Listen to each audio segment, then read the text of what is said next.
Hello students, good morning all of you. How are you? Are you fine? Very good. First of all, date 11/11/20 SW, then day is today Wednesday. आज हम करेंगे read and write sound of O. आपके sound of जो है आपका ए ई आई, ये आपका complete हो चुका है. आज हम स्टार्ट करेंगे साउंड ऑफ ओ. ओ की साउंड क्या होती है? ओ. तो देखो यहाँ पे आज हम 2 लेटर्स वर्ड करेंगे ओ के. ठीक है, देखो ओ बी. ओ की साउंड ओ, बी की साउंड ब. देखो यहाँ हम लिखेंगे ओ ब ओब.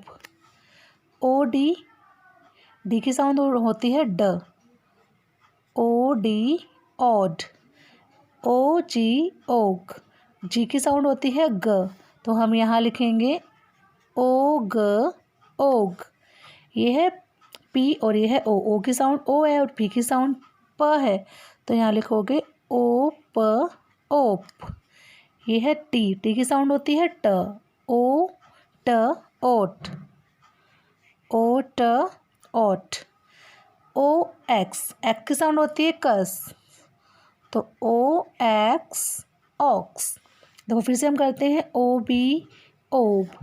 ओ डी ओड. ओ जी ओग. ओ पी ओप. ओ टी ओट. O X ox. इसको आप अपनी कॉपी पे अच्छे से राइट करेंगे और उसको रीड करके लिखना है. ओके.